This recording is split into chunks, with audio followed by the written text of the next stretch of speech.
Thank you very much, Chairman Boxer, and thank you for your leadership. I've said a number of times here that you have weighed in such a way that has been very persuasive, and I think Senator Kerry joining us in these Tuesday group sessions has been very, very helpful. Today we're facing a narrow window of opportunity on three fronts: our economy, our environment, and our national security. Every recent economic downturn in our country has been preceded by a major spike in energy prices, and 2008 was no exception. With world oil production flat, we are likely going to see worse than $4 gasoline when the world economy turns around and demand returns. Nobody wants to see that, but I'm afraid that's where we're headed. Our legislation here today offers a way out of that economic trap. We can loosen our dependence on foreign oil supplies, which are limited and restricted, and create jobs and homegrown energy. This legislation takes a do-it-all, do-it-right approach to energy policy. The bill today provides powerful incentives for plentiful, affordable, renewable energy like wind and solar. The bill will create tens of thousands of jobs that save hundreds of billions of dollars in energy efficiency. The bill provides critical resources to increase the safety and security of our nuclear energy power plants. The bill provides incentives to tap our abundant, low-carbon supplies of American natural gas, which have increased by 40% in just the last 2 years. The bill improves upon the already substantial investments in carbon capture and sequestration for coal power that were made in the House legislation. And the bill provides strong incentives to capture CO2 for enhanced domestic oil recovery, which can increase our domestic oil supplies by 4 times, enough supply for a decade or more. The bill improves the renewable fuel standard by creating a technology-neutral standard, which is important for new innovative sources of biofuel like algae. The incentives in this legislation are based on a fundamental principle: the polluter pays. There should be a fee for permits to pollute, since pollution is a cost imposed by a profit-making entity on society. If polluters do not have to consider the costs of their actions, then society will face the costs of global warming, increased droughts, wildfires, crop loss, and flooding, and society at large will pay the costs instead. Finally, we must find new sources of energy to preserve our national security and independence. 2/3 of the world's oil supplies lie in 6 Middle Eastern nations and Russia, which do not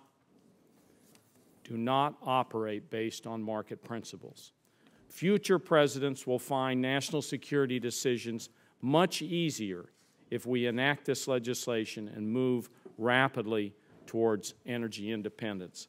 And I'm going to yield back my time now because I anxiously await the testimony of our excellent panel, and look forward to hearing Secretary Salazar and the others here. Thank you. Thank you, Senator Udall. Senator Voinovich. Senator Udall. Thank you, Madam Chair. I don't want to neglect Chairman Wellenhoff, so I want to ask you a question here. Your testimony today discussed the need for a renewable electricity standard. An RES and a climate bill are intended to be complementary, and we expect, with what the leadership has talked about, them to be joined on the Senate floor. Several senators have joined me in introducing legislation that would set a 25% renewable electricity standard by 2025. Based on the rapidly declining costs and the huge potential resource, especially in the West, do you believe that this standard is achievable, and what would its impact be on our climate goals? Thank you, Senator Udall. I assure you I don't feel neglected. I do think it's achievable. In fact, I was one of the primary authors of the Renewable Portfolio Standard in the state of Nevada, and very familiar with California's and Colorado's and your state's efforts in that area. And we now have 31 states, in fact, in this country that have renewable portfolio standards, renewable energy standards, but I think it's essential that we have a national standard. It's time that we have a national standard, and I think the goals that you set are very achievable. Secretary Chu, recently the Potential Gas Committee found that the U.S. natural gas supplies increased 40% in just 2 years, and that some industry estimates are pointing to a 100-year supply of U.S. natural gas. I believe that natural gas is an overlooked resource and has great potential to replace oil in heavy truck transportation, create jobs in states like New Mexico. Does the Department of Energy believe that we are entering a time of abundance with natural gas that could make our climate goals much easier to reach, since it is a relatively low-carbon fuel? The short answer is yes. I've heard estimates considerably more optimistic than the ones you just cited, and if you include Canada, it's considerably more. So we are beginning to look at things, for example, in central locations where there's not an infrastructure problem. We're piloting vehicles that are propelled on natural gas, delivery trucks, buses go to a central station, and then we'll always return to that station to see if this is a viable thing. Certainly, in this century, because of the new technologies that can recover natural gas from shale, it is a lower carbon option. And from everything your scientists tell you, these are pretty reliable estimates in terms of the increase in the potential out there. They appear to be, right. And